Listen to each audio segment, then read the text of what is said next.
Diego Garcia தீவுகள் மீது இன்றைக்கு ஈரான் தாக்குதல்களை நடத்தி இருக்கிறது. டியாகோ கார்சியா தீவுகள்ங்கிறது ஈரான்ல இருந்து 4000 கிலோமீட்டர் தொலைவில் இருக்கிறது. 2000 கிலோமீட்டர்னா ஈரான்ல இருந்து இஸ்ரேல் வரைக்கும் அட்டாக் பண்ண முடியும்.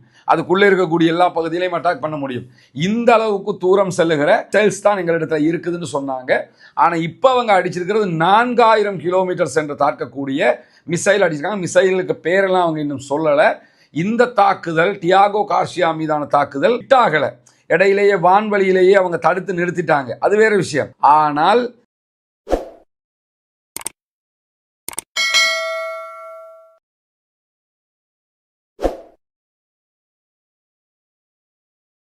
அன்பிற்கினிய சகோதர சகோதரிகளே, நம் அனைவர் மீதும் ஏக இறைவனுடைய அமைதியும் கருணையும் உண்டாகட்டுமாக என்கிற உயரிய பிரார்த்தனைகளோடு புனிதமிக்க நோன்பு பெருநாளை உலகம் முழுவதும் கொண்டாடி கொண்டிருக்கக்கூடிய அத்தனை சகோதர சகோதரிகளுக்கும் உறவுகளுக்கும் அல்லாஹு தாலா நிறையவே அருள் புரிய வேண்டும் என்கிற உயரிய பிரார்த்தனைகளோடு ஒரு முக்கியமான செய்தியைத்தான் இந்த வீடியோவில் நம்ம அத்தனை பேரும் புரிந்து கொள்ள இருக்கிறோம். அதாவது ஈரான் அமெரிக்கா இஸ்ரேலுக்கு இடையிலான வார் இன்று தனியும் நாளை தனியும் என்கிற பேச்சுக்களுக்கு மத்தியில் பெரும்பாலும் இப்பொழுது வெஸ்டர்ன் மீடியாக்களே இந்த யுத்தம் வெகு சீக்கிரம் முடிவுக்கு வராது என்கிற நிலையை எடுத்திருக்கிறார்கள். அதற்கான காரணம் என்னன்னு கேட்டா, அமெரிக்காவே யுத்தத்தை நிறுத்துவதற்கு தயாரானாலும் ஈரான் யுத்தத்தை நிறுத்துவதற்கு தயாரில்லை. ஈரான் மிக முக்கியமான ஒரு விவகாரத்தில் கவனமாக இருக்கிறது. என்னன்னு கேட்டா, யுத்த நிறுத்தத்திற்கு நாங்கள் தயார்.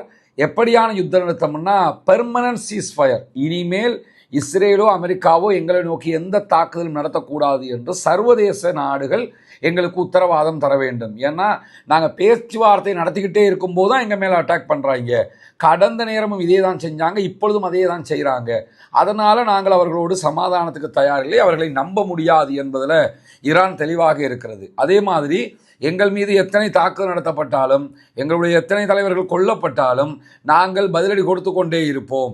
எத்தனை நாட்களுக்கு என்றாலும் எங்களோடு சண்டை பிடிப்பதற்கு அவர்கள் தயார் என்றால் நாங்கள் சண்டை பிடிக்க தயார் அப்படின்னு சொல்லிட்டாங்க. அதை தாண்டி இஸ்ரேலிய பிரதமர் பெஞ்சமின் நெத்தன்யாஹு என்ன பண்ணாருன்னா, நாங்கள் ஈரானுடைய நிறைய மிசைல் ஃபெசிலிட்டிஸ் எல்லாத்தையுமே அழிச்சிட்டோம். அமெரிக்கா அதிபர் சொன்னார் 80% அழிச்சிட்டோம்னு.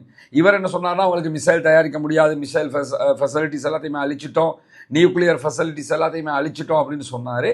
ஆனால் ஈரான் வெளியிட்டிருக்கக்கூடிய அறிவிப்பில் எத்தனை நாட்களுக்கு என்றாலும் தாக்கு பிடிக்கிற அளவுக்கு எங்களிடத்தில் மிசைல் இருக்கிறது, அதை பற்றிய கவலை இஸ்ரேலுக்கு வர வேண்டிய அவசியம் கிடையாது, உங்களை அடிக்கிறதுக்கு நாங்கள் ரெடியாக இருக்கிறோம் அப்படின்ட்டாங்க.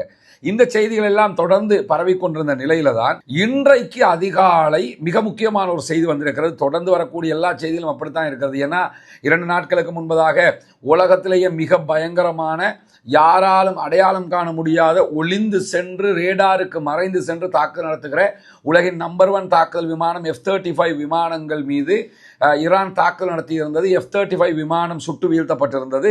இது உலகத்துக்கே ஒரு அதிர்ச்சியை கொடுத்துச்சு. ஏன்னா இந்த F-35 வச்சு தான் அமெரிக்கா வல்லரசு என்கிறதையே காட்டிக்கிட்டு இருந்தாங்க. நாங்கள் பாதுகாப்புக்கு வருவோம், சவுதியை பாதுகாப்போம், பஹ்ரைனை பாதுகாப்போம், துபாயை பாதுகாப்போம், குவைத்தை பாதுகாப்போம்னு சொல்லிக்கிட்டு இருந்தது இந்த F-35 வச்சு தான். இதை வச்சு தான் காசா மக்களை அழிச்சது, யமன்ல குண்டு போட்டது, ஈராக்ல குண்டு போட்டது, எல்லாமே இதை வச்சுக்கிட்டு தான். அந்த விமானத்தை யாரும் தொட முடியாதுன்னு இருந்த நிலையில அதை சுட்டு வீழ்த்தியது ஈரான். எனவே F-35 விமானங்களை அடையாளம் கண்டு சுட்டு வீழ்த்துகிற மாபெரும் ஆயுதம் ஒன்று ஈரானிடத்தில் இருக்கிறது என்பது நிரூபணம் ஆகியிருந்தது. அதை தொடர்ந்து ஷாக்குக்கு மேல் ஷாக் கொடுக்குறேன்னு சொல்லுவோம்ல, அது மாதிரி இன்னைக்கு பெருநாள் தினத்தில் இன்னொரு ஷாக்கையும் தந்திருக்கிறாங்க. அது என்ன ஷாக் தந்திருக்கிறாங்கன்னு கேட்டா, டியாகோ கார்சியா தீவுகள் மீது இன்றைக்கு ஈரான் தாக்குதல்களை நடத்தி இருக்கிறது. டியாகோ கார்சியா தீவுகள்ங்கிறது ஈரான்ல இருந்து 4000 கிலோமீட்டர் தொலைவில் இருக்கிறது. ஈரான் தாக்குகிறது அப்படின்னு கேட்டால் தனக்கு மேலே இருக்கக்கூடிய இஸ்ரேலை தாக்குது, தனக்கு இடது பக்கம் இருக்கக்கூடிய கல்ஃப் கண்ட்ரிஸ்ல இருக்கிற அமெரிக்காவுடைய நிலைகள் மேலே தாக்குதல் நடத்துகிறாங்க. அதே மாதிரி கடலில் இருக்கக்கூடிய கப்பல்கள் மேலே தாக்குதல்களை நடத்துகிறார்கள். ஹொர்முஸை மூடி வச்சிருக்கிறாங்க. இதுதான் ஈரானுடைய இதுவரைக்குமான யுத்த திட்டமாக இருந்தது. டியாகோ கார்சியா என்கிற ஒரு தீவு, மக்கள் வசிக்காத முழுவதும் மிலிட்ரி இருக்கக்கூடிய தீவு. அதில் அமெரிக்காவினுடைய ஃபோர்ஸஸ், அவங்களுடைய இராணுவ தளபாடங்கள் இருக்கிறது.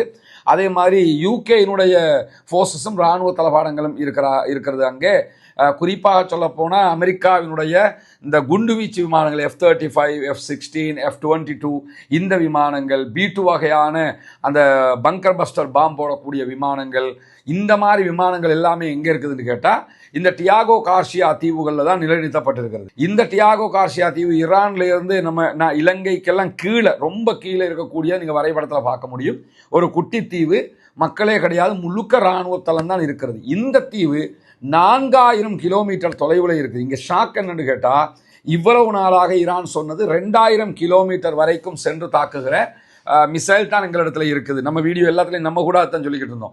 2000 கிலோமீட்டர்னா ஈரான்ல இருந்து இஸ்ரேல் வரைக்கும் அட்டாக் பண்ண முடியும், அதுக்குள்ளே இருக்கக்கூடிய எல்லா பகுதியிலையும் அட்டாக் பண்ண முடியும். இந்த அளவுக்கு தூரம் செல்லுகிற மிசைல்ஸ் தான் எங்களிடத்துல இருக்குதுன்னு சொன்னாங்க. ஆனால் இப்போ அவங்க அடிச்சிருக்கிறது 4000 கிலோமீட்டர் சென்று தாக்கக்கூடிய மிசைல் அடிச்சிருக்காங்க. மிசைலுக்கு பேரெல்லாம் அவங்க இன்னும் சொல்லலை. இந்த தாக்குதல், டியாகோ கார்சியா மீதான தாக்குதல் விட்டாகலை, இடையிலேயே வான்வழியிலேயே அவங்க தடுத்து நிறுத்திட்டாங்க, அது வேற விஷயம். ஆனால் ஈரானால் டியாகோ கார்சியா வரைக்கும் தாக்குதல் நடத்த முடியும் என்பதை நிரூபித்திருக்கிறது. தோஹா கத்தாருக்கான மிக முக்கியமான ஒரு ஆய்வாளருடைய கருத்துக்களை இன்றைக்கு அல் ஜசீரா கோடிட்டு காட்டுகிறார்கள். அதில் அவங்க என்ன சொல்றாங்கன்னு கேட்டால், இந்த டியாகோ கார்சியா மீதான தாக்குதலை பார்க்கும்போது கண்டம் விட்டு கண்டம் பாய்கிற ஏவுகணையும் ஈரானிடத்தில் இருப்பதற்கு நிறைய வாய்ப்பு இருக்கிறது.